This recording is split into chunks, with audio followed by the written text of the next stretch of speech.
Hello, and welcome to Catholic Answers Live. That's not the usual music. No, that is our Weird Questions music. 2 hours of Weird Questions with Jimmy Akin today. One of the most popular things on earth. I have no science behind that, but I'm going by my feelings. One of the most popular things on earth, Weird Questions with Jimmy Akin. We've got all the questions in, and I can attest that as we go along, some of them are quite weird. Jimmy Akin, of course, the producer, what should I say, the maker of Jimmy Akin's Mysterious World and the Jimmy Akin podcast and senior apologist here at Catholic Answers. Hello, Jimmy Akin. Hello, Psych-Helid. How you doing? I'm good. I'm ready for some weirdness. Do you feel ready for some weirdness? Oh, I'm always ready for weirdness. All right. I did come up with an idea for Jimmy Akin's Mysterious World. It's not appropriate for the show today, but... Have you ever thought of doing a show on who invented rock and roll? I think Hank Williams did. Hank Williams Sr. We settled that. Okay, moving along. Yeah, we were talking about that the other day because I had one of my devices was playing some music for me, and it happened to play Hank Williams Sr.'s "Move It On Over." Yeah. And I was struck by, wow, that's like the same melody line that Bill Haley and the Comets use in Rock Around the Clock, which is often considered the first rock and roll single, but it's using the same piece of music as in Hank Williams' Move It On Over. So I'd emailed Cy and other folks in the radio department pointing that out, and it is really uncanny if you listen to Move It On Over and Rock Around the Clock together. I really enjoyed listening to both pieces of music too. Those are 1947 for Hank Williams, 1955 for Bill Haley and his Comets. Yes, although it was actually written in 1952. But it's still 5 years after Moving On Over. I think Elvis, which is about living in a doghouse. That's what's going on in Move It On Over. A guy's wife has kicked him out of the house. Right, he's in the doghouse. And changed the lock, so he's moving into the doghouse, and that's why you say Move It On Over. He's telling the dog to make room for him. Yeah. So at some point, it becomes a new kind of music. Because I don't think anybody in 1947 would have heard Move It On Over and said, that's a whole new kind of music. But it was like an innovative country blues that led to this whole new in other words, you don't necessarily see it the moment it happens, but I was convinced by what you sent. It sure looks like Hank Williams invented rock and roll with Move It On Over. Yeah, there's at least an argument to be made there. Well, have you considered doing 2-minute versions of Jimmy Akin's Mysterious World? Because it took you that's how long it took you to settle that one. So Jimmy Akin's Mysterious World, it does not have a fixed length. It's proportional to how long it takes us to get through the mystery. I think we just did an episode then. I really do. I think that's an episode right there. Maybe. All right. I sometimes accidentally call this Jimmy Akin's Mysterious World, but this is Weird Questions with Jimmy Akin. And the first question, actually, Edgar, our beloved Edgar, who's sick today, home with the baby, home with Emiliano McGuire. But he sent us something that this is from Instagram, I take it, or one of those, Instatalk or TikGram or one of them. And Snapface. Yeah, right. Snapface is actually a good name for one of those things. This is the question. Hey, Jimmy, since we have weird questions today, would you be able to include this one in today's episode? It's currently making its rounds and would make for an interesting clip. It's a story of conjoined twins marrying. Would this marriage be valid if it were a Catholic wedding? How would that work with the conjoined twin not being part of the sacraments since they share a body? Now, I guess you'll get into that. But and here it is. And we can't put the picture up, but it's of sisters, conjoined twin sisters, and it's a picture of them with the young man in his tuxedo, and it says Mexican conjoined twin Carmen Andrade married her boyfriend. Her twin sister, Lupita, approved of the marriage despite identifying as asexual and aromantic, and despite the fact that they share the same reproductive system. Jimmy, what do you make of that? Okay, so the first thing to say is the Catholic Church does not have an official teaching on this. There is no document you're going to find about marriages of conjoined twins. Now, that's not to say the church couldn't come up with something. This is a question that would naturally fall into the purview of the dicastery for the doctrine of the faith, or potentially the dicastery for divine worship and the discipline of the sacraments. But thus far, I'm not aware of any church document, any magisterial document that addresses this issue. And so when that happens, we have to fall back on the principles of Catholic moral theology to form an opinion. And that's all I'm claiming. Here's an opinion. Here's how I would work through the issue in terms of Catholic moral theology. The first thing to say is that the church regards, and this is a teaching, the church regards matrimony as a human right. And so consequently, everybody has the right to get married unless something prevents that right from being exercised. So the presumption is in favor, like you can't find anyone who's willing to marry you. Okay, well, that overcomes your right to get married. But the presumption is going to be in favor of a marriage being valid and thus possible. But there can be things that can overcome that. Like I mentioned, you can't find someone to marry you. Well, then you can't get married. On the other hand, fortunately, there's like 7 billion humans out there, which means about 3.5 billion of them are possible marriage candidates, at least at some phase in their life. So there's lots of good fish in the sea, as they say. But in this case, we have one marriage partner who's a young man. He's normal. He is not conjoined to anybody. So there's no issue on his side in terms of the ability to get married. The issue comes with his fiancée, who he did marry, who is named Carmen. And the issue is that Carmen is conjoined. It looks like they're conjoined at kind of at the chest level with her twin sister, Lupita. And so, okay, well, Carmen and Lupita are two distinct persons. They may share parts of a body, but they are nevertheless two distinct persons. Carmen may have one set of opinions, Lupita may have another set of opinions.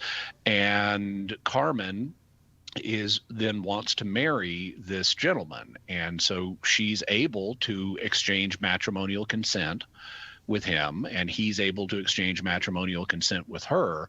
So under ordinary circumstances, if you have two distinct individuals who exchange matrimonial consent, they're going to be married.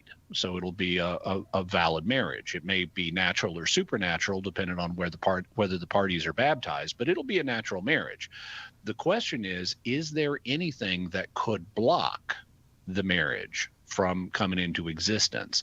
And here, it seems to me there are two potential sources of concern. The first one is that Lupita is almost certainly going to be privy to activity that would occur between the husband and Carmen that is normally private.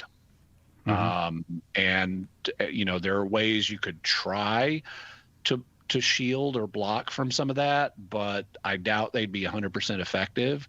And so if Carmen marries this gentleman, then he and she are both going to be exposed to what's effectively an eavesdropper on their marital intimacy. And that's something that is a source of concern. A lot of people would say, ooh, ick, I don't want someone eavesdropping on my marital intimacy. And that's an entirely appropriate, understandable response. But the question is going to be, is it sufficient to overcome Carmen's right to get married? And so there are situations where things happen that are not ideal and that are unpleasant. And so I can see easily someone saying, well, this is not an ideal situation and this is an unpleasant situation. But is that lack of idealness, is that lack of pleasantness sufficient to overcome Carmen's right to get married? And I would be hard pressed to say it fundamentally overcomes it and means Carmen can never get married. I'd also note that Lupita supports Carmen getting married. Mm-hmm. So that's not a source of concern here. And so if you've got one sister saying, I don't have a problem with this, and the other sister saying, I want to exercise my right to get married, the mere discomfort of the situation is something that I would be hard pressed to say it's going to overcome Carmen's right to get married. Mm-hmm. Now, the other source of concern is the mention that the two siblings, the two conjoined twins, share the same reproductive system. And that's important because for two reasons. One of them is, having children. Whose child will they be, Carmen's or Lupita's? But it also is of concern because in order to validly get married, as part of matrimonial consent, you have to consent to the right to intimate relations with the person you're marrying. And that implies that you have the ability to engage in intimate relations with the person you're marrying. You don't have to actually do it. There are what are known as Josephite marriages, where the parties agree, okay, we're giving each other the right to have intimate relations with each other, but we're never planning on using that. Mm-hmm. That's what's called a Josephite marriage after St. Joseph. And those are valid. They're not consummated, but they're valid. Well, okay, so Carmen is going to need to give her husband or her fiance at this stage the right to have intimate relations with her. And that means that whose reproductive tract this is ultimately important, because I doubt very much now, especially without doing a cell by cell level genetic comparison, I doubt very much that the statement that they share the same reproductive system is true. My suspicion is the reproductive system probably belongs to either Carmen or to Lupita. And it would require some kind of detailed examination, either via X-ray and other forms of imaging, or even cellular DNA analysis, to figure out whose reproductive system this is. So if it turns out that this is really Carmen's reproductive system, then she has the ability to consent to marital intimacy with her fiance, and they could get married. And any children that they would have would then be naturally Carmen's children. On the other hand, it could turn out that if you look close, even on the cellular level, the reproductive system is really Lupita's. And if the reproductive system is really Lupita's, then Carmen cannot consent to marital intimacy with her fiance, and they can't get married. So I think that that is a potential block. And in order to settle that question, one would have to do some kind of further analysis. This is the kind of thing that would ultimately come under the purview of the local bishop to figure out. This is such an unusual situation. The bishop would need to get consulted, and he would probably bring in medical experts to consider the situation. But those would be the principles that I would use in order to try to navigate this. Now, I should say, I've recently seen another situation like this on social media. It appears to involve different individuals, so I'm not sure how many of these there are. I'm not sure that they're all accurate, because today you can tell any AI you want, make a picture of people in wedding clothes where you've got conjoined twins standing next to a non-conjoined person. Oh, yeah. And so I'm assuming that everything is as it's being presented, but assuming that everything is as it's being presented, those are the two sources of concern that I can see someone raising. And ultimately, I think the decision would need to go to the local bishop, who might even want to consult higher and go to the dicastery for the doctrine of the faith or the dicastery for divine worship and the discipline of the sacraments. Edgar gave us that question. He saw it on the internet, so we'll thank Edgar for that question. And we do have to take a quick break. We'll be right back with lots more questions for Jimmy Akin right after this on Catholic Answers Live. Catch Catholic Answers Live anytime at Catholic.com. Are you a coffee drinker? If so, you can now enjoy a coffee roasted to perfection by the Carmelite monks of Wyoming. Delicious Mystic Monk coffee is roasted and prepared by monks in a hidden cloistered monastery and is available in over 25 varieties. All Mystic Monk coffees are works of perfection and labors of love. For more information on how to purchase Mystic Monk coffee, visit mysticmonkcoffee.com. That's mysticmonkcoffee.com. This is Father Timothy Vaverick.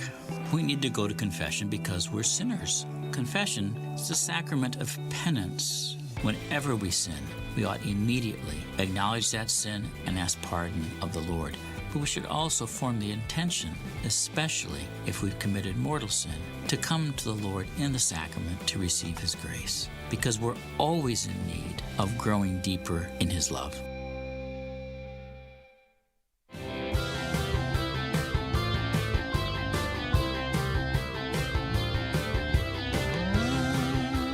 Little bit of weird music for you there. Music that I really like. That's the theme music for Weird Questions with Jimmy Akin.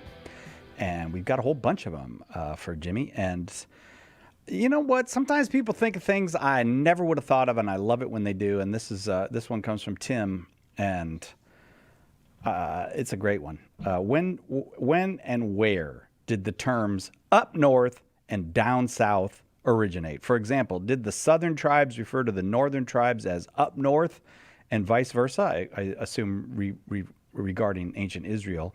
It seems to me that our association of up with north and down with south originated from knowing the globe, or that the earth is round. Did ancient Jews know this? Well, it depends on which ancient Jews you're talking about. Originally, no. Let's say 1000 BC, in King David's time, they didn't know about the idea of a round earth, a globe earth. By St. Paul's day in the first century, though, yeah, they knew about it, because in the interim, a few centuries before Christ, Greek philosophers had figured it out. I believe it was Eratosthenes had even done a measurement that allowed him to figure out the diameter of the earth to a surprising degree of approximation. What he did was he had heard tell, he lived in Egypt, and he had heard tell of a well in Egypt, in southern Egypt, that the sun fell at noon it was like on one of the equinoxes. The light from the sun fell straight down this well with no shadow. But he knew that didn't happen to him in Upper Egypt. I think he lived in Alexandria or something, which is in Upper Egypt, using the north versus up equation. Actually, they didn't use that in Egypt. In ancient Egypt, they called Northern Egypt Lower Egypt and Southern Egypt Upper Egypt, because the Nile flows from south to north. And so it was considered Upper Egypt in the direction the Nile flows from, and Lower Egypt in the direction the Nile flows to. But Eratosthenes, if I'm remembering the name correctly, knew that at this time on this day, the sun did not fall directly down a well in his area. It was at an angle. And so what he did was he hired someone to pace off the distance between where he was in northern Egypt and where this other well was in southern Egypt. And then he used that to calculate the angle of the Earth's surface that had been covered, which allowed him to then estimate the overall size of the globe Earth. And so and this was a few centuries before Christ, so by St. Paul's day, educated people like St. Paul would have known about the idea of a globe Earth. But I don't think you need the idea of a globe Earth to come up with up north and down south. The reason is you can come up with it even if the Earth was totally flat by looking at where the sun rises and sets. Because by definition, the sun rises in the east and it sets in the west. And from that, you can deduce which direction is north and which direction is south. Going back to when I was a boy, I would remember which is which, I came up with a little rhyme for myself. And technically it's an assonance rather than a full rhyme, but I would say to myself, when facing west, south is left. Oh. And so if I'm facing the direction the sun sets, then my left-hand side is where south is. And by extension, my right-hand side is where north is. And so if you just know where the sun rises and sets, you can figure out north and south.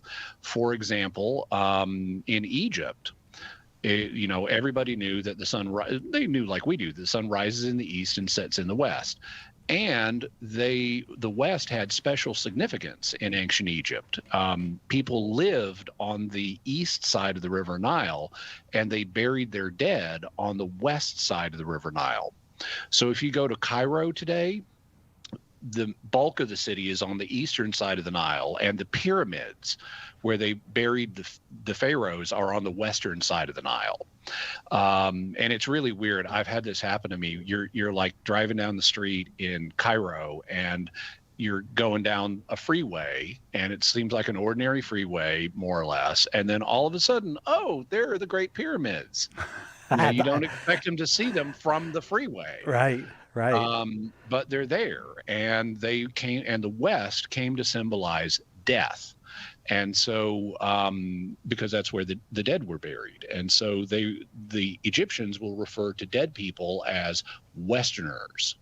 Oh. Yeah. This also, I guess, kind of loops into an unusual experience I had as a young man where, I grew up here in Fayetteville, Arkansas, and my mom was a teacher, and she won an award for teaching. And so she and I drove up to St. Louis to pick up the award at the award ceremony. And we get there, and I see the St. Louis Arch, for the first time. It's right there on the Mississippi River. Right. And I realize the slogan of the city is, and this is what the arch symbolizes, is the gateway to the West. Yeah, right. Looking through it. And it's like, wow, I've never thought of myself as, I guess I've lived my entire life in the West. I'm a Westerner by East Coast standards. Oh, yes, right. But fortunately, I'm not dead. In any event, I don't think you need the idea of a globe Earth to get to the idea of north equals up and south equals down.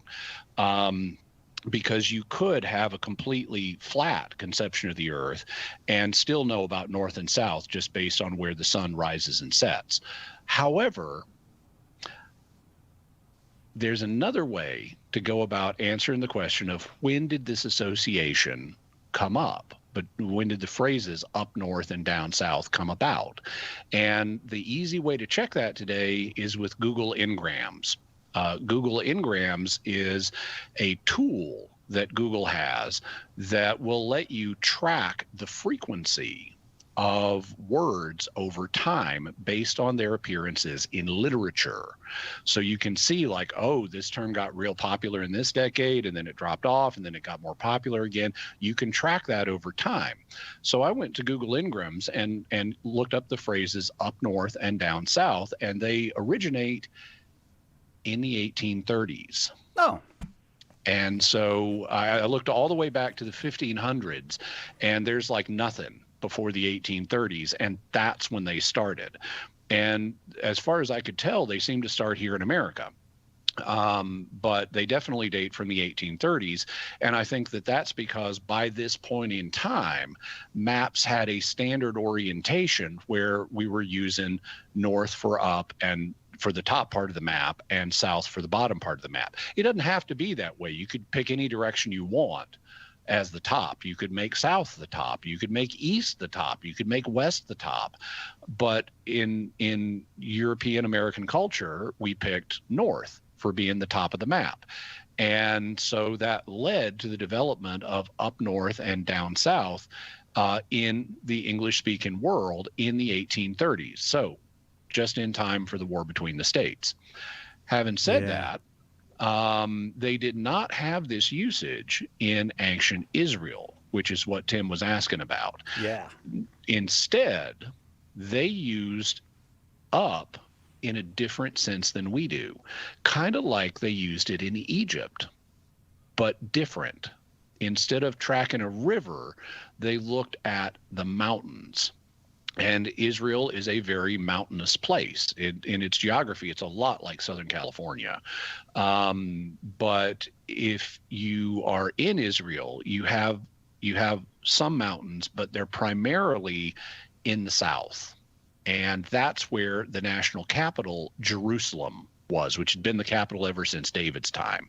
So when you were going to Jerusalem for the annual festivals, you had to walk uphill to get there through the mountains. And so regularly in the Old Testament, even though Jerusalem is in the south, they would talk about going up to Jerusalem. And then you'd go down to everywhere else from Jerusalem, even if you were heading north. I rejoiced when they said, "Let us go up to the house of the Lord." I wonder if that refers to it. All right, we got to take a quick break. It's Weird Questions. Good thing we got Jimmy Akin with us, because it's Weird Questions with Jimmy Akin on Catholic Answers Live.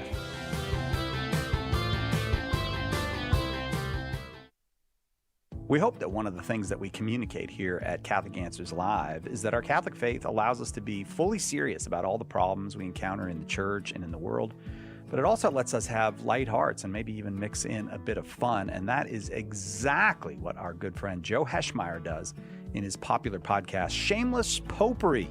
You should check it out at shamelessjoe.com. Joe's got a deep grasp of the faith, of morals, the teachings of the church, all that, but he's also got a witty conversational style. He entertains and he informs, but you will leave equipped to better answer the most common challenges, misconceptions, and questions about the Catholic faith. He's got insightful guests, he does on-air debates, and he takes a close look into all the things that you want to know about as a Catholic living today. You'll walk away knowledgeable and filled with joy. Look for Joe on his YouTube channel. Check him out at shamelessjoe.com or wherever you get your podcasts. And if you like what you hear, become a patron. Throughout history, some Catholics have been among the worst kind of villains, right? Or were they? In Cancelled, historian Steve Weidenkopf digs into the lives and controversies of some of these Catholics whose reputations have been blackened, often unfairly. He takes on the anti-Catholic versions of history and defends not only these figures, but the faith they represent. Order your copy of Cancelled today at shop.catholic.com or ask for it at a good Catholic bookstore near you. When the resurrected Jesus appeared to disciples on the road to Emmaus, they didn't recognize him until the breaking of the bread. The same is true today. In the Holy Eucharist, we really meet Jesus. In The Eucharist is Really Jesus, author Joe Heschmeyer explains how knowing Jesus in the Eucharist is the key to understanding all of Christian faith.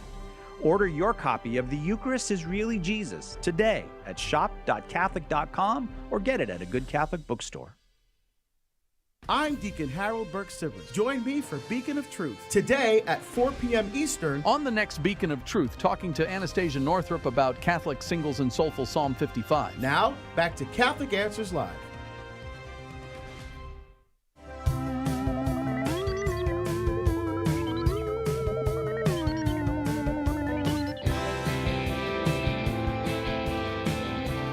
Welcome back. Weird Questions with Jimmy Akin this hour on Catholic Answers Live. And today is Friday, too. So that means not only are we doing Weird Questions with Jimmy Akin here, that means today a new episode of Jimmy Akin's Mysterious World dropped. And I never asked you about that. What was the episode today, Jimmy? Today, we're going to Martinez, California, and talking about a haunted house there. The episode is titled The Hell House of Martinez. And I talked to the lead investigator at the Hell House. And the reason I'm calling it the Hell House is because there was some really freaky stuff happening in this house, including fireballs appearing in the air and leaving scorch marks on things. So some very dramatic phenomena. People felt sick. They felt dizzy. They saw sparks in the air. They saw fireballs in the air, and they suspected that a group of people in a nearby outbuilding were casting spells on them. Oh. And so go into the Hell House of the subject of the Hell House of Martinez and show you how paranormal investigators who know what they're doing actually look at situations like this. I would not see the second fireball. If there was one, that would be the last one I saw. They might follow me out, but I'd be out the door. All right, check it out. Jimmy Akin's Mysterious World, mysterious.fm, or YouTube. You can go to Jimmy's YouTube channel, or there's one other place you can go, anywhere you get your podcasts. Jimmy Akin's Mysterious World. All right, this next weird question comes from Taylor. If John came baptizing with water, but Jesus would baptize with the Holy Spirit, and our sacrament likens water to the cleansing fire of the Holy Spirit, and we believe in transubstantiation, then why don't we believe that the water used during baptism becomes the Holy Spirit under the appearance of water? Because that's not how God led the church to discern matters. John the Baptist does say that the Holy Spirit will baptize, that Jesus will baptize you with the Holy Spirit and fire, but he doesn't say the water is the Holy Spirit. And that concept is also not found in the apostolic tradition outside the New Testament that comes from Christ and the apostles. So we do believe that the Eucharistic elements literally become Jesus, because Jesus says, this is my body and this is my blood. And St. Paul confirms that this is a participation in the body and blood of Christ. And that's also confirmed in the apostolic tradition that comes from Jesus and the apostles, as you can see if you get my book, The Fathers Know Best. So we have abundant indications of the real presence and even of transubstantiation for the Eucharist, but we don't have the same kind of data for the Holy Spirit and baptism. Also, there's no, I suspect one reason that this may not have arisen in the context of baptism, and I think this is by God's design, is, when we receive the body and blood of the Lord in the Eucharist, we consume them and they are decomposed into things that no longer have the appearance of bread and wine. And that's when the church understands that that they are no longer contained in the real presence, is when they cease to appear like bread and wine. But that doesn't happen with water in baptism. If you are, let's say you're dunking someone, which was an early form of baptism, well, okay, does the whole river become the Holy Spirit? And is it still the Holy Spirit after it still looks like a river? Or if you're infusing someone, if you're pouring water over their head, which was another form of baptism that we know was used, we know for a fact this one was used in the first century, because the early church manual known as the Didache refers to it. Well, you still got the water afterwards. It didn't go anywhere. It didn't decompose into anything, at least not quickly. And so I think that awareness of the persistence of the water in contrast to the non-persistence of what appears to be bread and wine may have been one of the factors that God used to guide the church into a recognition that there is a more fundamental distinction between the Holy Spirit and the water in baptism and the bread and wine than there is for the bread and wine that become the body and blood of Christ in the Eucharist and are then consumed. Taylor, thank you for the question. It's Weird Questions with Jimmy Akin. This one comes from Luke. Luke says, my name is Luke and I have a question. I have Asperger's and I was wondering if in heaven God could create for me a female clone or version of myself that I can be friends with forever. Sorry if this sounds like a weird question, but I just want another version of my soul that I can be a duality with. One of my special interests is dualism and duality, so that's why I was just curious. Thank you. Okay, so now I've got this old science fiction limerick or rhyme stuck in my head. Oh, give me a clone of my own flesh and bone with the Y chromosome changed to X. I'm not sure who wrote that, but it's an I never heard that. It's a long-standing rhyme in science fiction, and that's essentially what Luke is proposing. He's asking the question: could God do this? Could He make a female version of me? So Luke is a guy, and could God make a clone of me, only female? So you'd have to change the Y chromosome to X.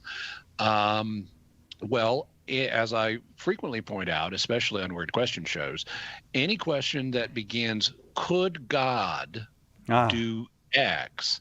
The answer is almost always yes. God could almost always do X because God has omnipotence, and that's the ability to actualize any state of affairs that does not involve a logical contradiction.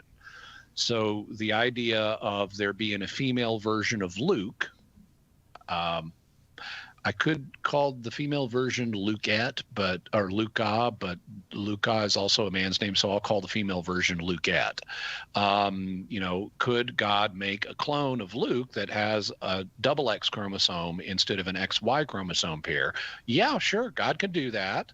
That's definitely, there's no logical contradiction there, so it falls within the scope of God's omnipotence.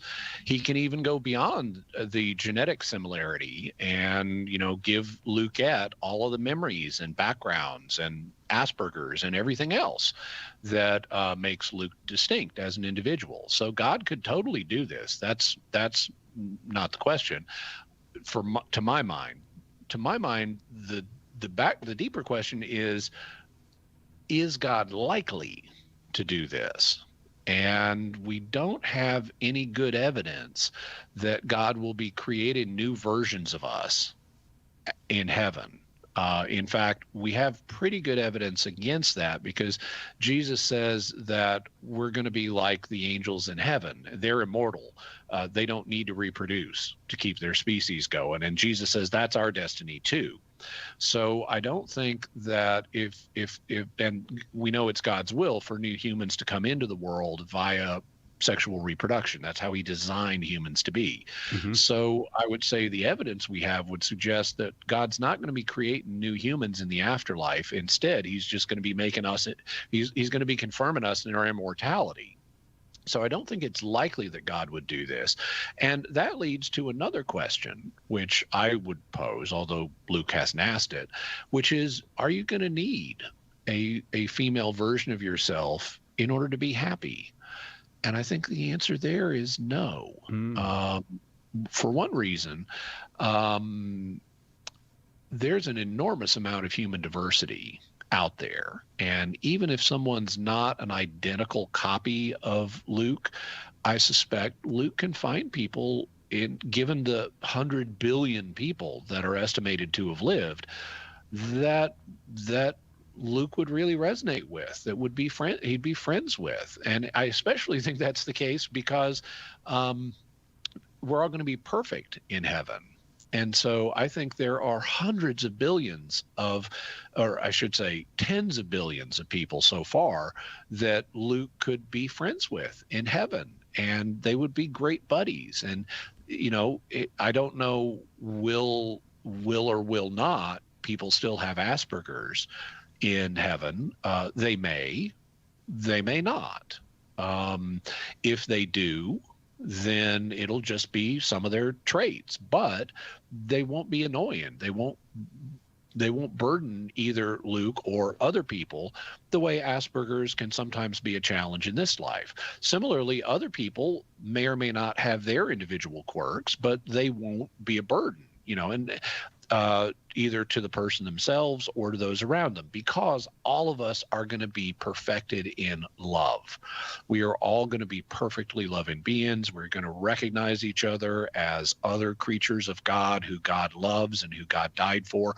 And we're going to love each other even more than it's possible to love someone in this life, no matter what their individual personality is like.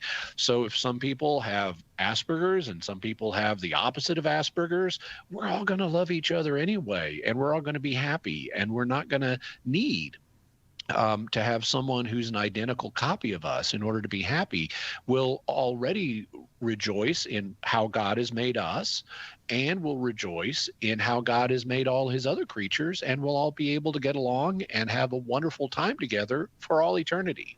Luke, I hope that that is an encouraging message to you. Thank you very much for the question. Right again, if you've got more, we have to take a quick break. Jimmy Akin, our guest. It's Weird Questions with Jimmy Akin on Catholic Answers Live.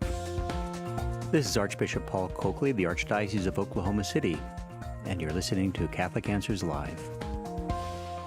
Who was the first Catholic in your family? Were they evangelized by a friend, a coworker, a stranger? Did you ever think that you could be that person that God uses to save a soul? And that soul could save their family, their grandchildren, and generations to come. At St. Paul Street Evangelization, a Catholic nonprofit, we train, equip, and mobilize Catholic disciples to do the urgent work of evangelization. Catholic Answers is supported in part by St. Paul Street Evangelization, streetevangelization.com. Hi, this is Father Mike Schmitz. I invite you to listen to Bible in a Year and Catechism in a Year here on EWTN Radio. On Catechism in a Year, you'll encounter God's plan of sheer goodness for us. Throughout the year, we read through the Catechism of the Catholic Church with direct quotes, plus time for explanations and reflections. I hope you can join us every day, or as often as you can. Bible in a Year and Catechism in a Year with Father Mike Schmitz, tonight at 10 p.m. Eastern, 7 p.m. Pacific on EWTN Radio.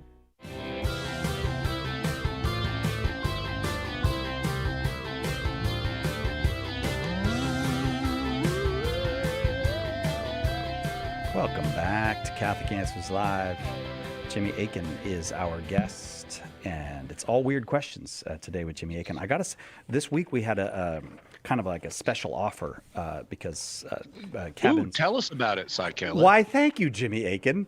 The Catholic Answers Rhine cruise, some of the cabins, some of the floors on the ship are filling up, and so there are still plenty of cabins available. Wait.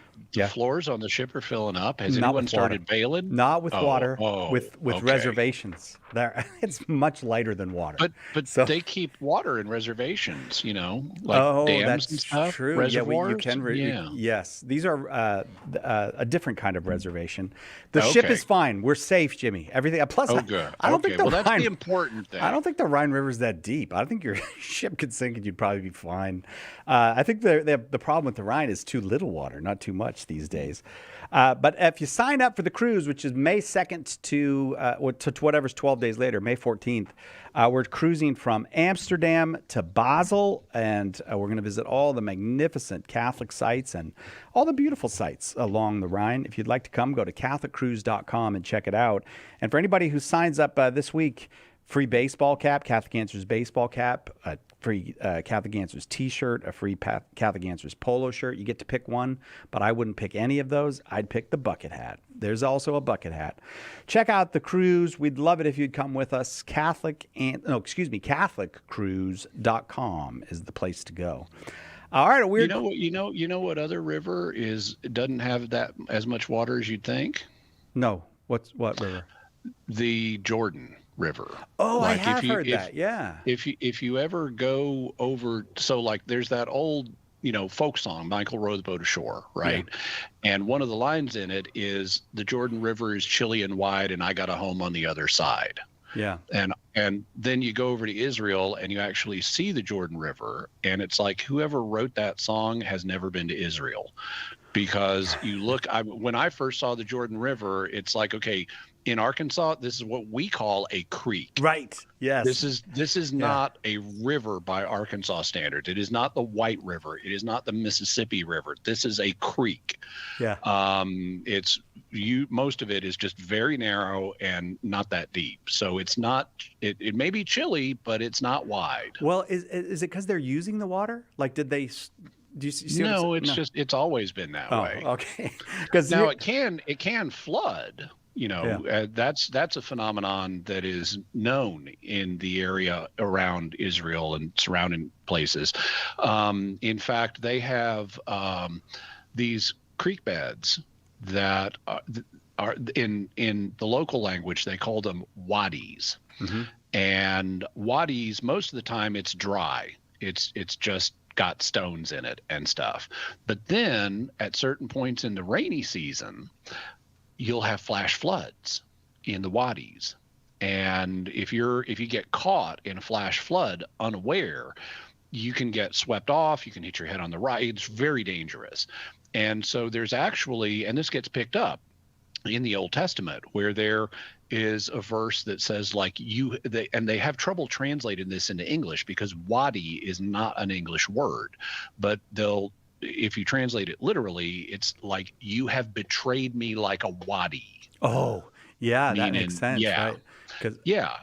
But what they don't realize is you come to America and out in the West, we don't use the word wadi, but we do have an equivalent because we have the same kind of formation, only we call them washes. Yeah. So if you're going over a wash, it's the same thing as a wadi over there. But most Americans don't live where you have washes, and so it would, again, be problematic to translate it, you have betrayed me like a wash. Yeah, that would be odd. Yes. Yeah. One of the temptations out here, Jimmy, is people camp in those because it's so sandy and nice. And you think, what a nice spot to camp.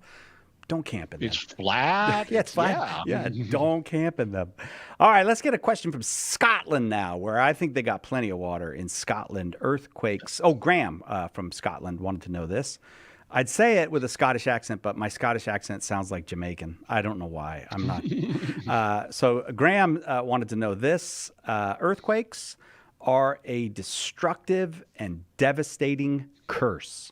But it would appear that earthquakes are necessary as part of the creation and ongoing development of the earth. So why would God create earthquakes pre-fall? Okay, well, I guess I have a number of thoughts here. The first one is, there's an old saying that it's an ill wind that blows no good, meaning it's a really bad wind if it doesn't do good for somebody. And a lot of what we think of as natural disasters, like fires and earthquakes and tsunamis and things like that, they're all just moving energy around. And they, fires involve plasma, tidal waves, and earthquakes, they involve kinetic energy, but it's all just moving energy around in a physical system. And even though you may think of something as destructive because it does destroy some things, usually there's a benefit to it as well. Like in the case of forest fires, they burn down the existing trees, but you know what they also do is they allow room for new trees to grow, and some plants actually have fire as part of their natural life cycle so that the fire enables their seeds to sprout forth. They wouldn't sprout otherwise. And so there's actually a benefit to forest fires. It's bad for some, but good for others. And there have even been species of plants that have evolved to take advantage of forest fires. And this is something, by the way, that the state of California desperately needs to learn. Yeah. California has embarked for years on a foolish fire management strategy of avoid forest fires at all costs, as opposed to which just makes the situation more dangerous, because if you don't have forest fires periodically, you build up all this brush and it gets even more dangerous. So a sound ecological management system is not going to try to avoid forest fires at all costs. You're going to have controlled burns to let the fire play its role, and then it cleans out the old stuff, it lets the new start, and you don't have dangerous buildups of brush that something accidentally will set off in the future. But California doesn't always learn its lesson, and on this one it hadn't learned it yet, which is why you have these devastating forest fires in California, because they're not using a sound ecological conservation principle. Well, the same thing applies to earthquakes. It's all just moving energy around in a system, and while it may harm some life forms, it's going to benefit others. And that's why God would create earthquakes pre-fall. The idea of the fall of man is not that there was nothing that involved a sudden release of energy before the fall. In fact, in theologians like Thomas Aquinas, and I would agree with him on this, it's not like death entered the world at the fall. What we're told in Genesis is that God had given mankind the ability to have ongoing biological life through the tree of life, but that we lost access to that when we fell. So we lost access to immortality when we fell, but that doesn't tell us anything about other creatures. And so Aquinas would say, yeah, there were creatures that ate other creatures, like lions. They didn't eat straw. They ate, zebras and gazelles and stuff like that before the fall of man. So this is reflected in the current edition of the Catechism of the Catholic Church that says that as long as the universe has not reached its final state, it was God's will to create it in a state of journeying towards that final state. And that state of journeying involves the appearance of some life forms and the disappearance of others. Well, earthquakes play a role in that. If there's a landslide, and let's say you've got a whole bunch of, let's say, rock-dwelling squirrels or something, and there's a landslide and all the rocks get turned over, some of those squirrels are going to die. But that's bad for them, but it's not bad for everybody. In particular, it's not going to be bad for the microbes that eat the bodies of the dead squirrels. It's going to be a boon for the microbes. And they're just one obvious example. Other life forms, let's say a starving coyote comes along and finds a body of a dead squirrel that was killed in the earthquake. Now the coyote has food. And so there are benefits when these things happen, and it's part of God's will that earthquakes and fires and tsunamis, which are all just different kinds of energy releases, play a role in the development of the world as it's part of its journey towards its final state. Part of that final state is going to be the immortality of mankind, and that could have been part of its initial state too if we had not fallen. You'd have an immortal mankind in a world that otherwise is having earthquakes and fires and stuff. We would have been protected, but that was a special gift to us. It wasn't something that we can generalize beyond us and say, oh, no one ever would have had any kind of difficulty if you're not if mankind had not fallen.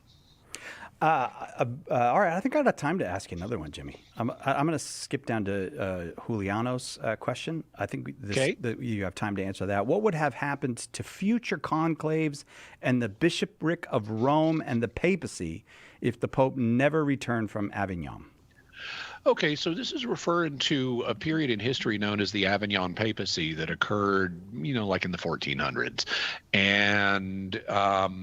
And basically the Pope was elected as the Bishop of Rome, but for various political reasons, he lived over in Avignon, Italy, because the situation was kind of dangerous in Rome at the time.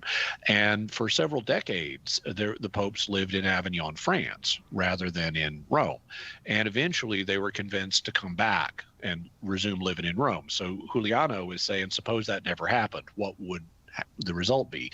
Well, we don't know. It's possible that they could have continued to get elected at conclaves. The conclaves could have been held in Rome, and then the popes would move over to Avignon once they got elected. It's possible they'd have the conclave in Avignon, and then the popes would just remain in Avignon, even though they were technically the Bishop of Rome. They didn't have to be based in Rome to do their job. Just like today, popes go all over the world, and they're still pope, and they're still doing their job, even though they're the Bishop of Rome. Now, the church has decided it's really better for a bishop to at least live where he's supposed to in his diocese. And so that could lead to another possibility, which is, could the popes of Avignon have moved the Holy See from Rome to Avignon? And I don't see a reason why they couldn't, but it's not what happened, and it's something that one could speculate on in this alternate timeline. But the truth is, we really don't know. We just have the model of what did happen, during the Avignon papacy, but it could have developed beyond that if they had not come back. Thank you, Juliano. Thank you to everybody who sent us questions. We've got a whole bunch more. As a matter of fact, it could be infinite. I don't know. If you ask for questions, you might just get infinite number from the internet. Unless God starts asking us questions, I don't think it's going to be infinite. That's true, and I don't think he knows the answers anyway. That's right. If he's asking questions, he's testing you. He's not looking for answers. All right, we'll take a quick break. Right back with more Weird Questions with Jimmy Akin on Catholic Answers Live.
Hello and welcome back to Catholic Answers Live. I am Cy Kellett, your host. Jimmy Akin is our guest, and how exciting! A little bit of music there, and I love that music too. And that, what does that music mean? Two things. Because it came in 20 seconds late, it means the computer is glitching, and it means that it's Weird Questions with Jimmy Akin today. I mentioned Jimmy Akin's podcast, Jimmy Akin's Mysterious World. I don't know if I mentioned that he has the other big podcast now, the Jimmy Akin podcast, but that drops a new episode each Monday. What's there this week, Jimmy, on the Jimmy Akin podcast? Okay, so this last Monday, I did an episode responding to a YouTuber named Dan McClellan, and he is he's a Mormon, and he's a skeptical Bible scholar. He promotes a kind of skeptical approach to Scripture, and he's been making videos for quite some time, and people have asked me repeatedly to respond to him, and so I'm finally doing that. He did a video in which he responded to some claims about Jesus's crucifixion, and I look at his response to these claims, and I respond to him, and it is a very interesting set of responses. Oh, I'm glad. You can check it out for yourself. So that's the most recent episode that's already out. And then coming up this next Monday, so a couple days from today, I have a new episode that's dropping, and it's on the role of good works on Judgment Day.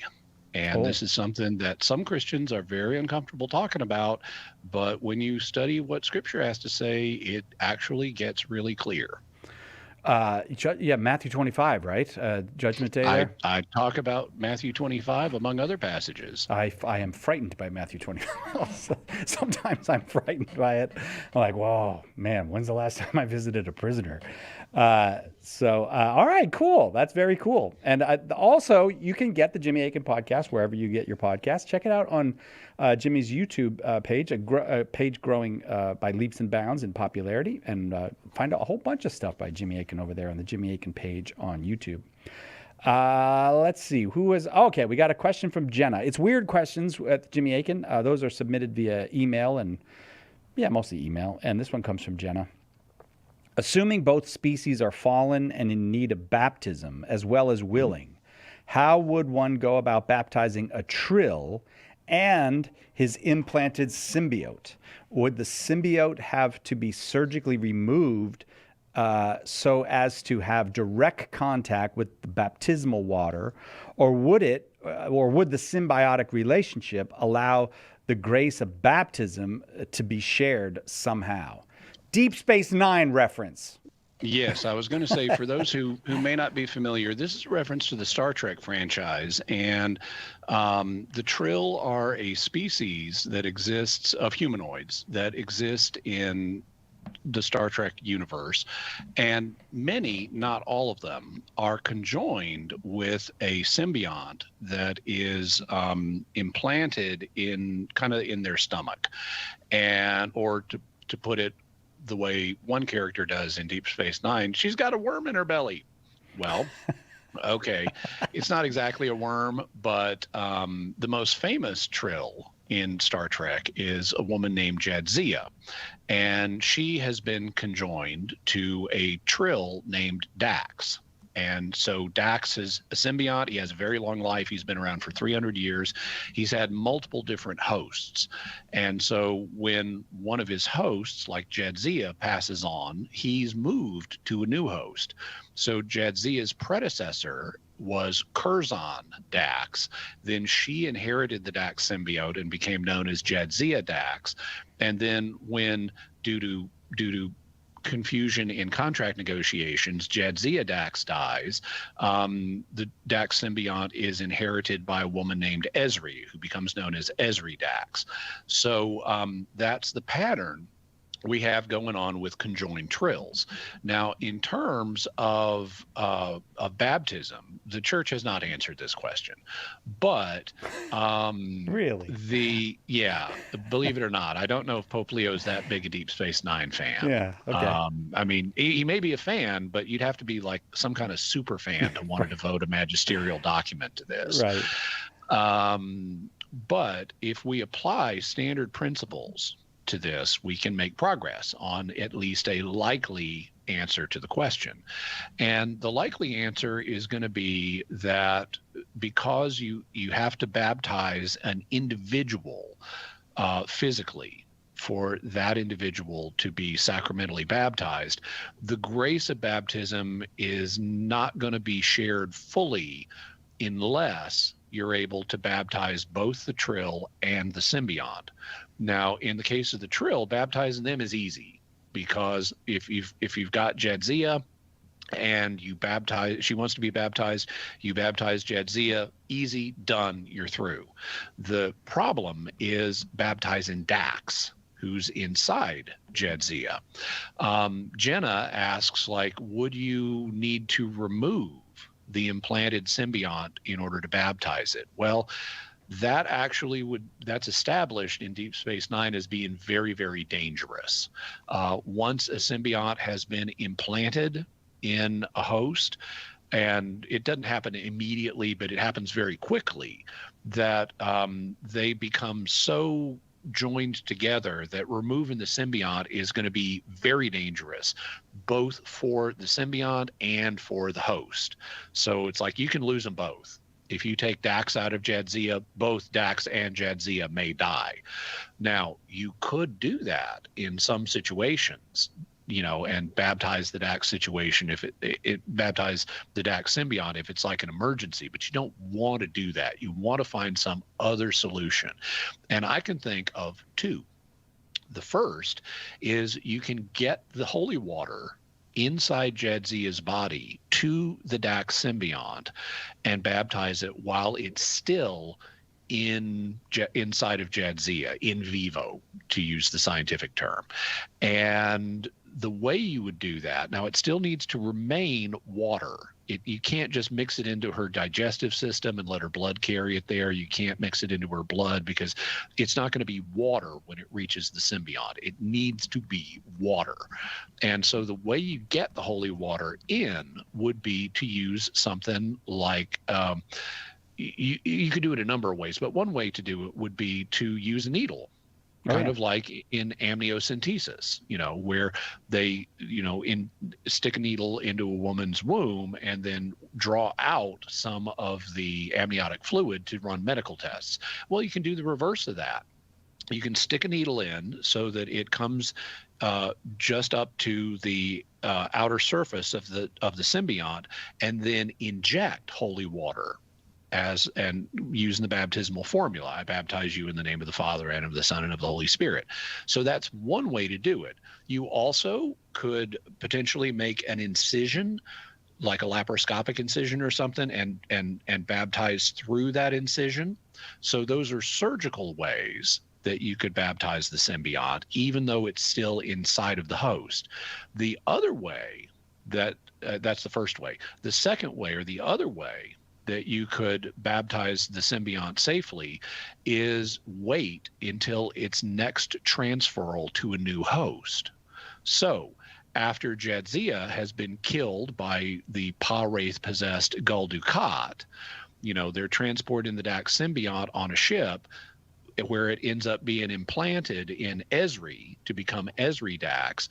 And so during that space of time between when the symbiont left Jadzia and when it's implanted in Ezri, you baptize it then, when it's between hosts. And in that case, it's a delayed baptism.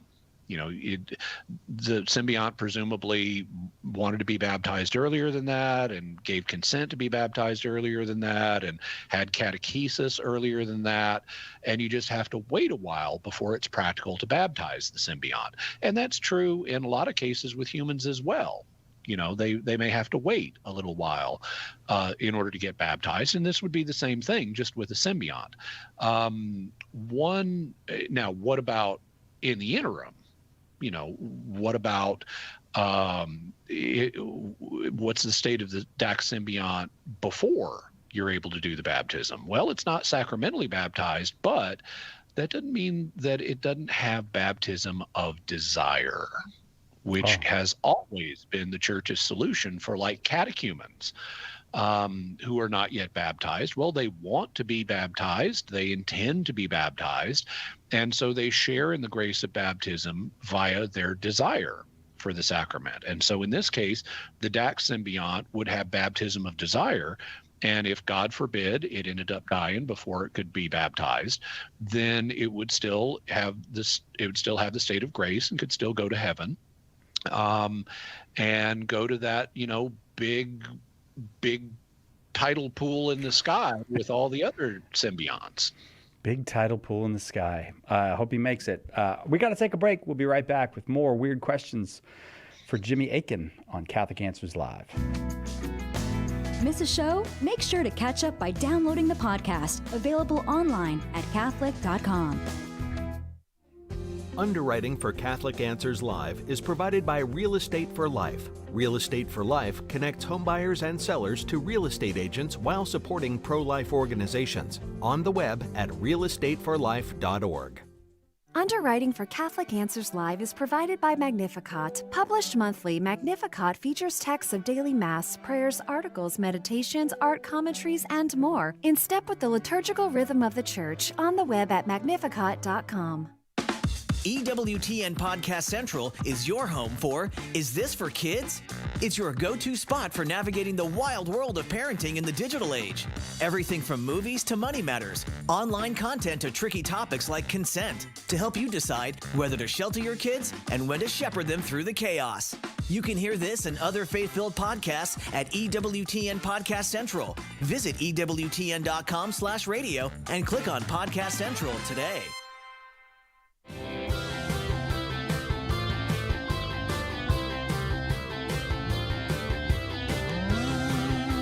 Welcome back to Catholic Answers Live. Jimmy Akin, our guest. It's Weird Questions, and that's the weird question music. This is a weird question from Kelly. If a Catholic was time traveling, this is how weird question shows are. You just start questions like that. If a Catholic was time traveling, and they traveled to a time before Jesus, would they still have a Sunday obligation, even though there was no way for them to fulfill that obligation? Well, it depends on how you're conceptualizing the Sunday obligation. If you mean, do they have an obligation to go to Mass, assuming one is available? The answer would be yes. For example, they may have taken a time-traveling priest with them who can say Mass. And although it's an open question because the Church had never addressed it, could a properly ordained priest celebrate Mass before the crucifixion? Well, Jesus celebrated Mass before the crucifixion. He did that at the night of the Last Supper. So Jesus doesn't have to be crucified in order for Mass to be celebrated. So there's at least an argument there that if you had a time-traveling priest with you to say Mass, that you would have Mass available to you, and therefore you could argue that you would have a Sunday obligation that is active and in play, and you need to do that. On the other hand, it's possible you don't have access to a priest who could say a valid Mass for you before the time of Christ. And if that's the case, then the way it's normally conceived, you don't have a Sunday obligation in that circumstance. It's like if I'm just dropped in the middle of an island in the Pacific and there's no Mass available for me on a Sunday, I don't have an obligation to fulfill. I'm excused by the circumstances, so I just don't have an obligation in that situation. Then there's a third point which we can raise, which is travelers. Now, normally when we think about travelers, we think about people traveling in space, not people traveling in time. Mm-hmm. But because travel is something that is difficult and imposes special difficulties on people, it is often held that travelers are not required to fulfill a Sunday obligation, as long as it's reasonably inconvenient for them to try to get to a mass. Technically you might be able to get to a mass, but you'd have to time, let's say you're doing a road trip, you'd have to research where's there going to be a mass and the path of my travel, and when am I going to get there exactly, and maybe I'm going to have to wait a few hours before the mass begins once I get to the location, and it's just a big mess. And so travelers are often relieved by the conditions of travel, of the need to go to Sunday Mass or observe other disciplines, like fasts and things like that, and abstinence and things like that. Even if it's still technically possible, you could do it. The difficulties of travel excuse you from it. And the same thing could be true with time travel, so that even though it might technically be possible for you to get to a mass, if you're time traveling, you might similarly be excused. And one day, if we develop time travel, the church may write that into its travel regulations the same way it has for travel in space. That is a very fine, weird question, Kelly. Thanks very much for it. This one comes from Taylor. If God, another kind of timey-wimey question, if God has existed for eternity, why hasn't he told us about stories of his creations prior to our age? So this is something that actually Christians have discussed for a long time, going all the way back to the 4th or 5th century and the church father St. Augustine. He is one of the key individuals in developing the church's thought on time and eternity. And one of the questions that I have read that Augustine considered, although I have not looked up the passage for myself, but one of the questions that he is reported to have considered is, if God has existed for all eternity, what was he doing before he made our world? Mm-hmm. And I've also seen it reported, but like I said, I haven't looked this up for myself, that he answered the question, he was inventing hell for people who asked such questions. Oh, man. Now, Man. I don't know that that's the case. That sounds like a joke to me. I hope. But You never know with Augustine. Well, I think, he did. He was willing to send more people to hell than a lot of people today would be. Yeah. But I don't think that that a proper understanding of eternity would lead one in that direction. And so my suspicion is Augustine's understanding of eternity is more sophisticated than in the joke I just told. Even though I have really read that, he said these things. So the classic understanding of eternity is provided by a sort of contemporary, a little bit later, but a sort of contemporary of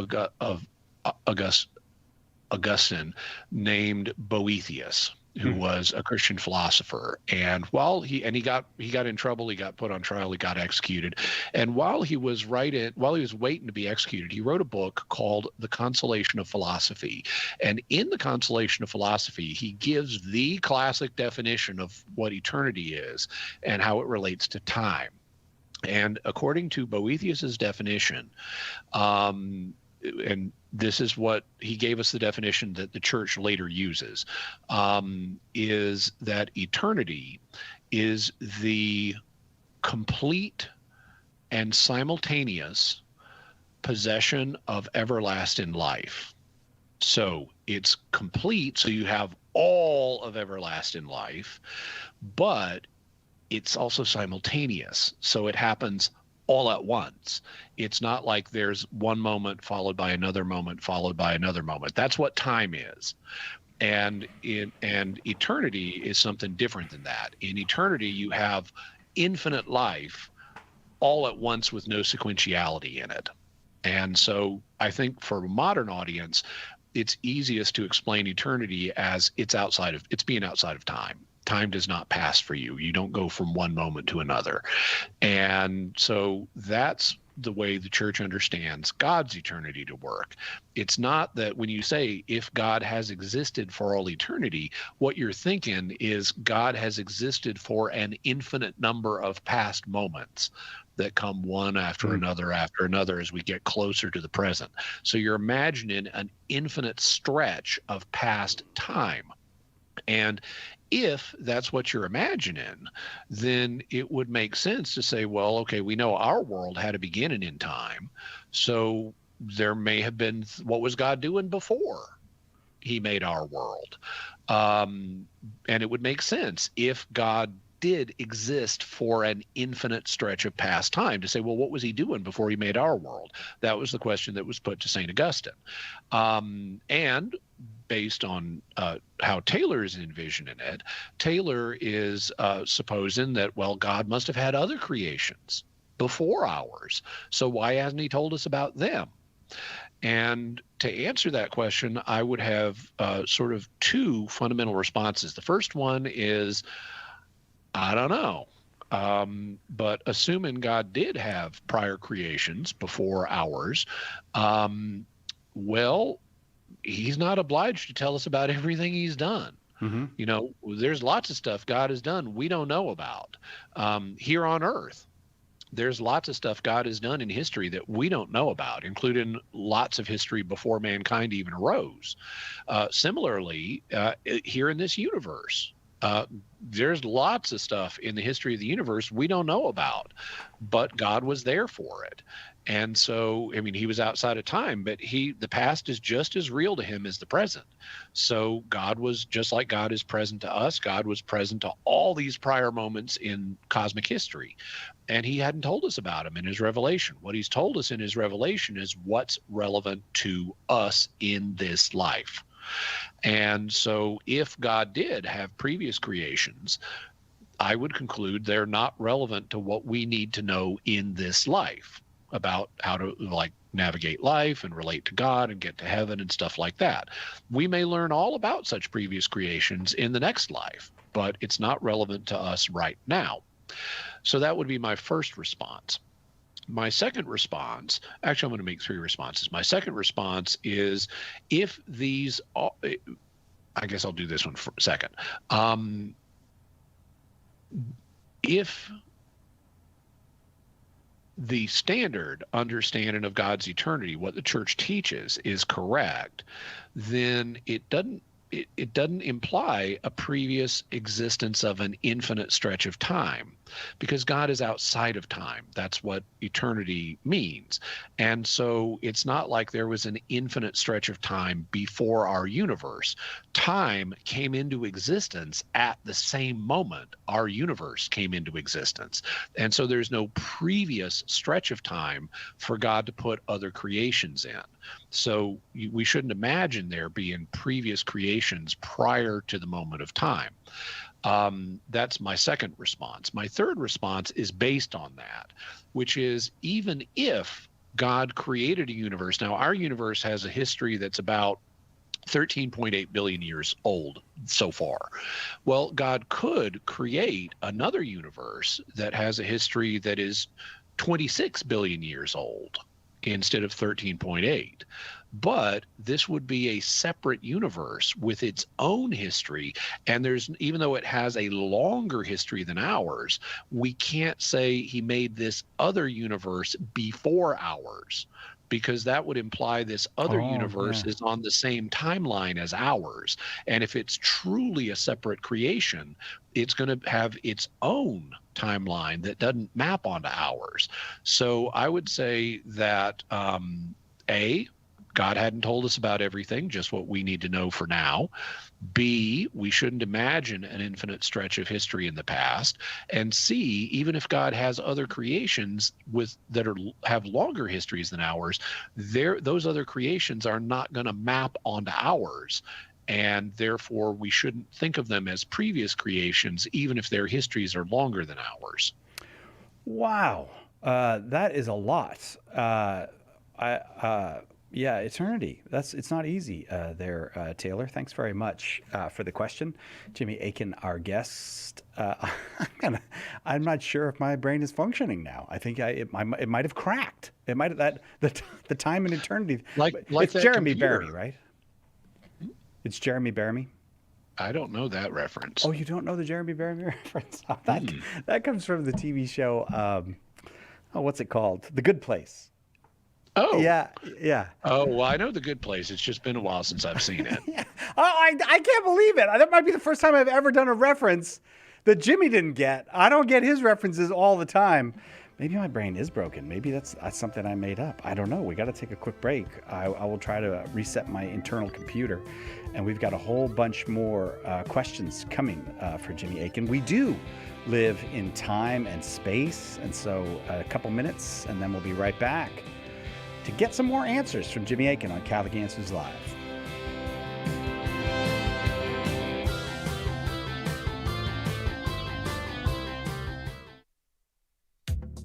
Have you ever wondered about the mysterious, even obscure aspects of the Catholic faith?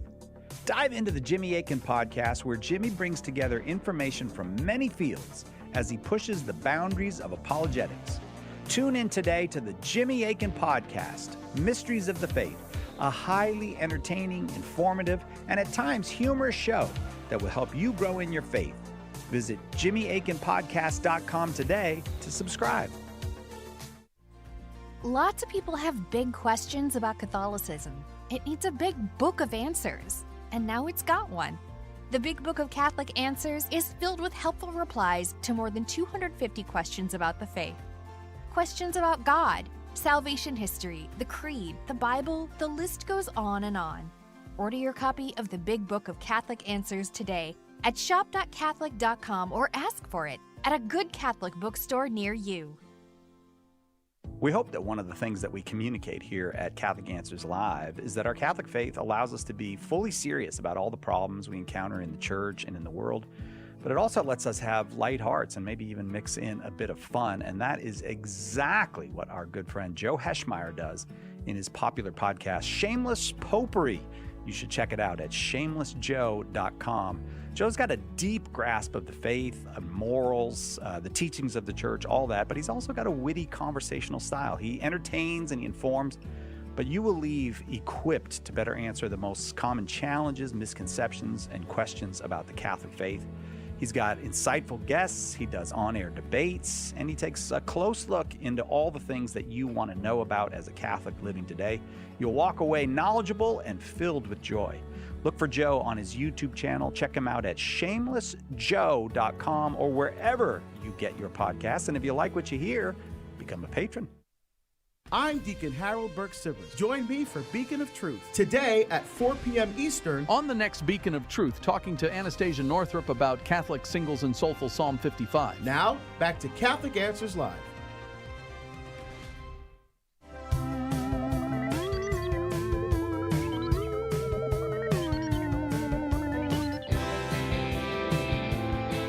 Welcome back. Catholic Answers Live. Jimmy Akin, our guest. It's weird questions for Jimmy Akin, and this one comes from Michael. Michael says, we lost my sibling with Downs just before Christmas. I'm sorry to hear that. Awful time, too. She was baptized and given the apostolic pardon by a wonderful priest her first night in hospice. And he agreed that due to the sacraments and her inability to commit a mortal sin, she is now a saint. I kept saying that now with Christ, she has no more Downs or dementia or diabetes. But I do wonder if she no longer has Downs, what her personality will be like should I make it to heaven and see her again. Well, I think that this is something of an open question. Now, last hour in today's show, we had a question that was sent in by someone who has Asperger's. And I made a point of saying, I don't know if he'll have Asperger's in the next life or not. What we know is that any problems that we've had in this life will not be a burden to us in the future. And that's indicated, for example, at the end of the book of Revelation, where it's said that in the New Jerusalem, there will be no more crying or pain or suffering or anything because the old order of things has passed away. So we won't be burdened by any problems that we've had in this life. And a standard theological elaboration of that is that we're going to be in a situation of what's sometimes called elevated nature, where we are, for example, in this life, humans are wise. That's why we're called Homo sapiens, going back to, not Lamarck, but I'm blanking on his name. Anyway, but we're going to be even wiser in the next life. We're going to have access to knowledge and information that we don't have here. And we won't have the standard theological elaboration of the fact that we won't be burdened by the problems of this life is we're not going to have the limitations of this life. So, for example, if, let's say someone is missing an arm in this life, or let's say they're just really old, and their body's broken down in this life. Well, they won't be affected by that limitation in the next life. They won't have a really broken down body. They won't be missing an arm or things like that. They'll be in robust health. And even though Jesus could manifest with wounds if he wanted, it's not like he was going to bleed out through those wounds. It was Jesus's choice whether he would manifest the wounds or not. And the same thing I think is going to be true of us in our resurrected form. We may be able, let's say you lost an arm in this life. Well, you may be able to manifest without that arm, but you're not required to. I think we're going to have, because we're told in Scripture we're going to be like Jesus, we're going to see him as he is. We're going to be able to shrug off the limitations that we have physically in this life. And thus we might, like Jesus, continue to manifest wounds for example, for identification purposes. Yeah, it's me. I'm really Jesus. I'm really the one who was crucified. But we're not going to be required to manifest those injuries all the time.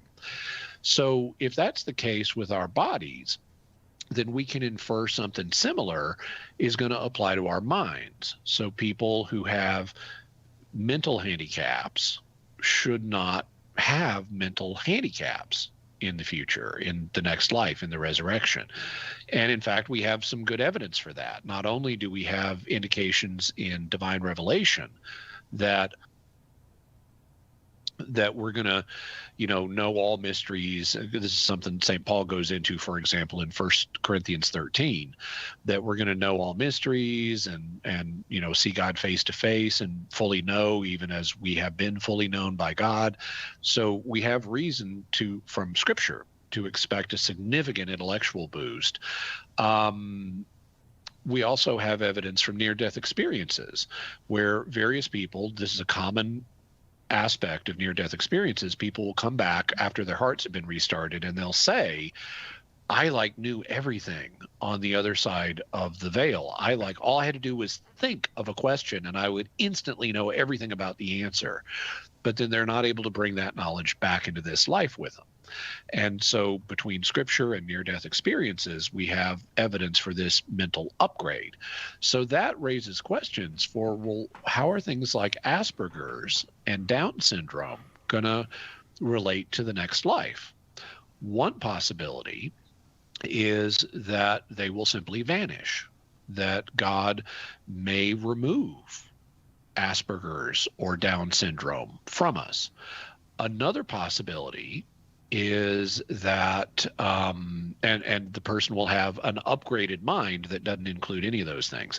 On the other hand, another possibility is God will leave the Asperger's or the Down syndrome in place, but radically upgrade the person's mind anyway, so that it's not a handicap for them anymore. They may still have characteristics of Asperger's or Down syndrome. Like Asperger's people tend to have the ability to focus really intensely on various things. Well, they may still have that ability to focus. It's just going to be in the context of a much upgraded intellect, so that they are able to compensate for any problems that the Asperger's otherwise might cause them. In the same way with Down syndrome, like my impression, and forgive me if I have this wrong, But my impression is that Down syndrome individuals tend to have pleasant personalities they tend to be friendly. They tend to, and I hope I'm not confusing this with another similar neurological condition. No, I think that's right. And so it could be they will have a natural pleasantness, even though Downs is normally associated with intellectual handicap in this life, but they'll still have the Down syndrome, but they get this massive intellectual upgrade so that the intellectual handicap is no longer present, but they still have the happy, outgoing personality that they had in this life as a result of the Down syndrome. So it's not like we should imagine all of our personal characteristics get wiped out. Or that we're deprived of personal characteristics we had in this life. It's just they won't be burdensome. We also shouldn't imagine we're all going to end up in the same place exactly on all these things. We're all going to get a big upgrade, but it depends on where you're starting from. If you have a low IQ in this life, you'll have a much, much higher IQ, but it may not be the highest IQ. Similarly, if you have a high IQ in this life, when you get the upgrade, you may end up a little bit higher than some others. But it all reflects God's diversity of his creation. We're all going to still be unique individuals that reflect different aspects of God's creative genius, which is infinite, and we'll be able to appreciate all of the good things about each other. Even if we're not all carbon copies of each other, we'll all still love each other. We'll all still recognize each other as creations that glorify God. Just by our very being, we glorify God, and that there were people that God loves and he died for and he saved us, and we're all going to love each other and God more than anything. And what we can say with certainty is we won't be burdened by any of the things that burdened us in this life. Beyond that, it gets a little more speculative, which is why I mentioned in the case of the Asperger's questioner, and I'll mention the same thing for Michael in case of the Downs individual sibling. It could be God's just going to take away those conditions, or it could be God's going to leave those conditions but give us a big upgrade anyway, so that they're no longer burdensome to us, or it could be somewhere in between. What we can say with confidence is it won't be a burden. Beyond that, we can look forward to a surprise from God. That'll be a wonderful surprise, whatever it is. Michael, thank you so much for the question. And how beautiful. I have a saint in the family. What a beautiful story. All right, I'm going to get to Tamara's question. I believe, Jimmy, that your answer is going to involve Marilyn McCoo. So I want to get right to this question. Tamara asks this, should the Catholic Church incorporate the study of the fourth dimension for a better understanding on many subjects in the Bible and church teaching? And I made a mistake. It won't. Marilyn McCoo is in the fifth dimension, not the fourth dimension. Okay. My bad. I apologize for that.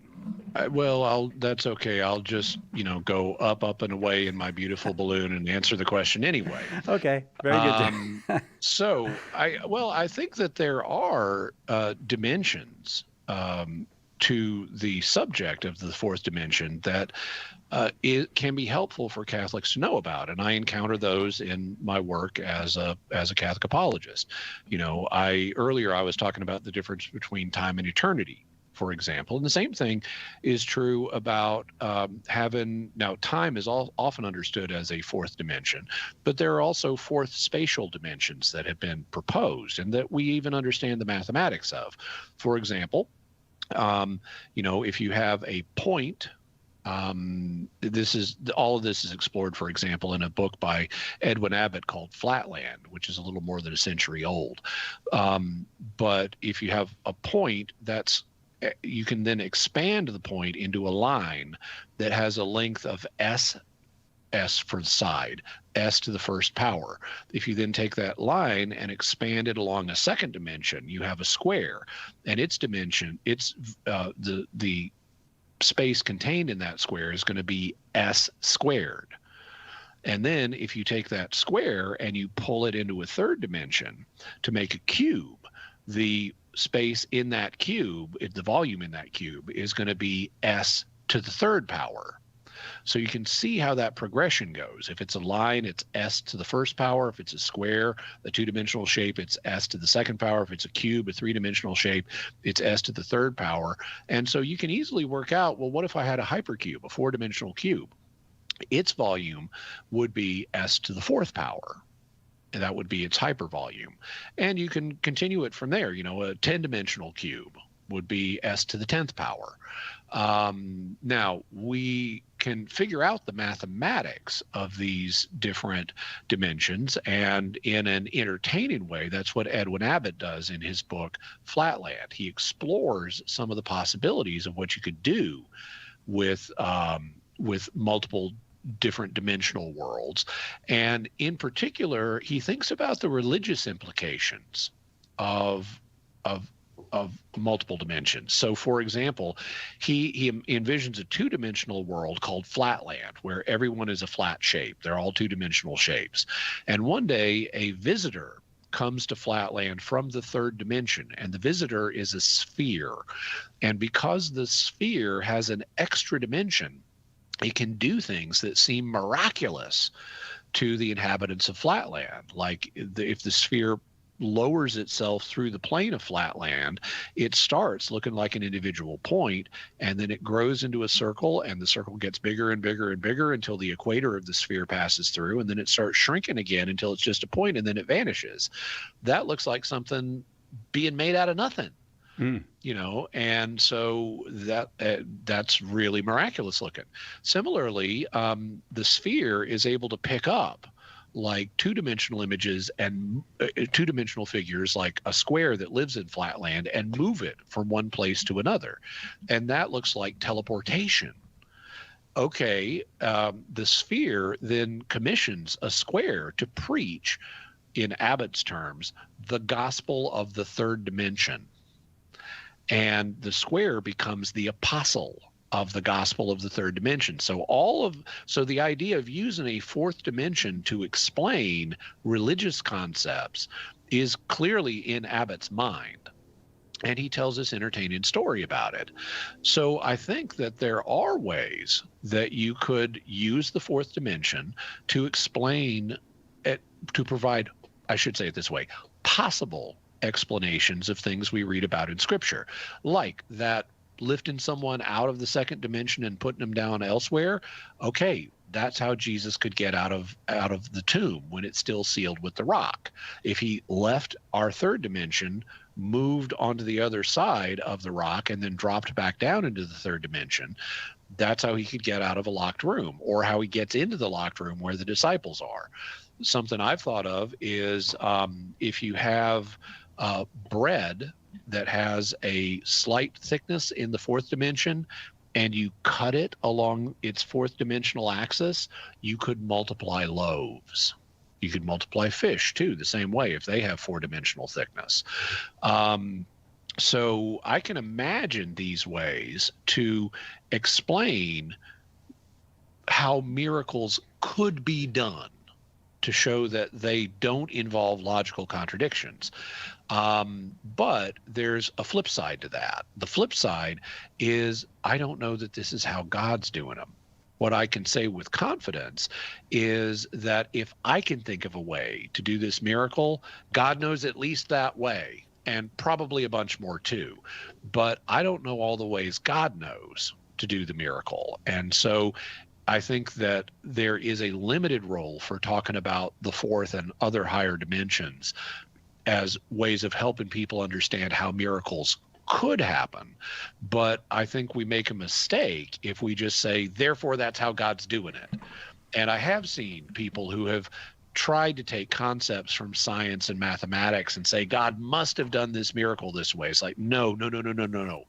We don't know how God does miracles. We can show how he might have done this miracle, but we can't say it with certainty. So I think that there is a utility to understand in the fourth and higher dimensions for religious purposes, and that can play a role in helping people understand religious concepts and church teaching and so forth. But we don't want to overplay it and infer more than we reasonably can.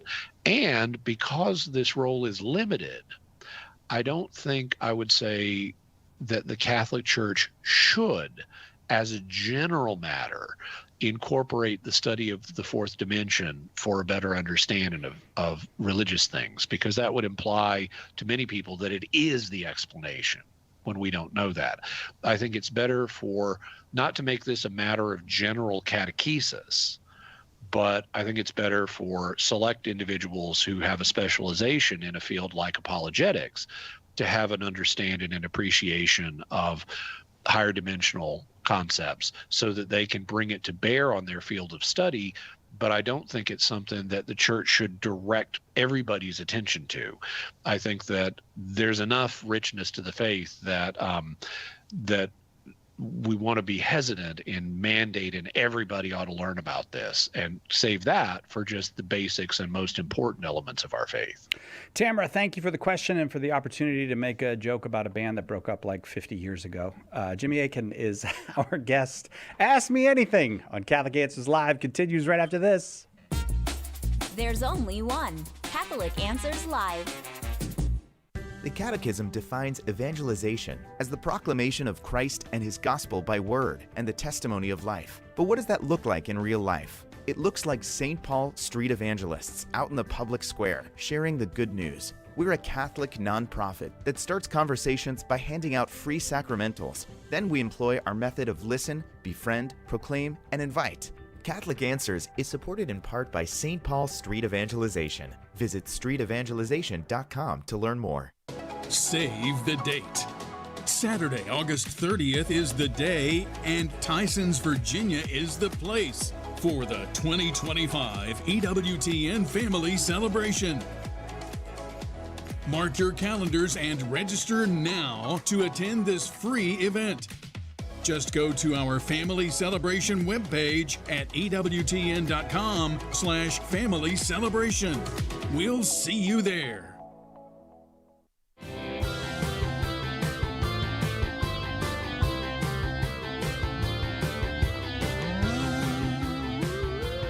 Welcome back. Catholic Answers Live. I wanted to sing along with the song, then I forgot for a minute that I'm a terrible singer. I almost did it. Jimmy Akin, our guest, and it's weird questions. And here's one from Nick. Any weird movie recommendations? Sci-fi, fantasy, or just plain strange with interesting theological themes to explore? Well, speaking of movies that I've seen, I would say Plan 9 from Outer Space, which is a 1959 science fiction movie, has some interesting theological themes in it. I won't spoil what they are, but they are present. There's one that comes to the fore early that you might go, ooh, I'm not sure how I feel about that. But then later, there is another religious theme that comes out that will be much more to one's liking. This movie was made by Ed Wood, who is often, and it's been voted the worst film in Hollywood history, which it is totally not. I have seen much, much worse films than Plan 9 from Outer Space. Plan 9 from Outer Space is a bad movie, but it is bad in a way that makes it fun, which is why people remember it. There are other movies that are bad in a way that is not fun and are much worse. For example, there's another movie. Now, Plan 9 from Outer Space features the Swedish wrestler Tor Johnson in it. Another movie that features Tor Johnson is The Beast of Yucca Flats. And The Beast of Yucca Flats is a whole different level of badness from Plan 9. I was watching a video extra that interviewed the bad film expert Larry Blameyer about The Beast of Yucca Flats, and he said, people will often say Plan 9 is like really a bottom of the barrel film, but The Beast of Yucca Flats is like at the bottom of a different barrel that's under the barrel Plan 9 is in. But Plan 9 is a fun movie. It's just you got to know going in, I'm going to appreciate this for the cheesiness. A movie that also has some cheesiness in it, but is actually well made, is the 1980 film The Blues Brothers. The Blues Brothers also has interest in religious themes in it, because, as Jake and Elwood Blues explain to people they meet along the way, we're on a mission from God. And they are. They are doing the Lord's work. Now, they're not necessarily doing it the right way, and that has consequences, but they are doing the Lord's work in this movie. And so this movie has an interest in, even though it's a comedy, it has an interest in look at how you can do the right thing for God, but not necessarily do it in the right way. And and there's a price to be paid if you don't. You know, you may end up in a situation where everybody on the wholesale block is rocking to that Jailhouse Rock. But the Blues Brothers is another one that has interest in religious themes. And then a third movie I'll recommend that also has interest in religious themes is the 1997 direct-to-video movie Future War. Not a lot of people have seen this one. It hasn't had the kind of wide release that the Blues Brothers had, or not a wide release, but certainly a lot of popularity that Plan 9 does. But Future War, it has been riffed on Mystery Science Theater 3000, and you can also find the original. But I saw it, and wow, does this have religious themes in it? This is about a human slave who has been kidnapped by cyborg alien masters and escaped. So he's on present day Earth in 1997, and he's on the run from his cyborg alien masters, who are like sending dinosaur puppets after him. And he uses kickboxing to defend himself. So As one would. You've got, exactly. So you've got, cyborg masters and dinosaur puppets and kickboxing. And he meets this young woman who is having a vocational crisis. She doesn't know if she wants to be a nun or not. Oh. And so she has this vocational crisis over the course of the movie. And one of the things that emerges over the course of the movie, as they're, running from dinosaur puppets and stuff like that, is that our escaped alien human slave from outer space knows the Bible. Because even though he and other humans have been taken off planet and enslaved, they've kept the knowledge of Jesus and his sacrifice. Oh. And they pass it around like a legend, earthly lore among the slaves. And so he has a robust Christian faith. And it's like, okay, I had not expected a movie involving human slaves of cyborg masters with dinosaur puppets and kickboxing, who has a wannabe nun sidekick and a profound Christian faith and knowledge of the Bible, all wrapped up into one movie. But if you're interested in that, Future War, 1997. All right. Jimmy comes through with the with answering Nick, any weird movie recommendations with interesting theological themes to explore. Was it Mystery Science Theater? Did they ever do? I know it's a very well-known movie and lots of people have talked about it, but I really love the movie Forbidden Planet. I think it's fantastic. Did they ever do that one? I don't. They didn't do it on Mystery Science Theater 3000. What they might have done it on is one of the spin-offs, like Riff Tracks. Oh, yeah. So they may have done it there, but they didn't do it on the original show. Yeah, that's a good one. I think that's the first one that Robbie the Robot was in. Robbie the Robot was in that, yeah. Yeah. And it's a dramatic movie. It's also based in significant ways. Now, if you've never seen Forbidden Planet, it's sort of Gene Roddenberry ripped it off to do Star Trek. Yeah, he did. They even have the United Federation of Planets in Forbidden Planet. But it's you watch it and it's like, okay, this is a prototypical Star Trek episode. You just change a few things and this is Star Trek. Also, it's based in significant measure on Shakespeare's play The Tempest. Yeah. Dr. Morbius, for example, is a cipher for Prospero in The Tempest. So lots of interesting stuff, but I've got to go because monsters for my id are at the door. Oh, goodness me. They can burn that door right down. Yeah, and if you haven't seen Forbidden Planet, you don't get that, but you will. It's a great, I think, 1950s movie. Mm-hmm. Jimmy Akin's been our guest. Check out the Jimmy Akin podcast. Also, check out Jimmy Akin's Mysterious World. Everybody else has. Why haven't you? That'll do it for us. We'll see you next time, God willing, right here on Catholic Answers Live.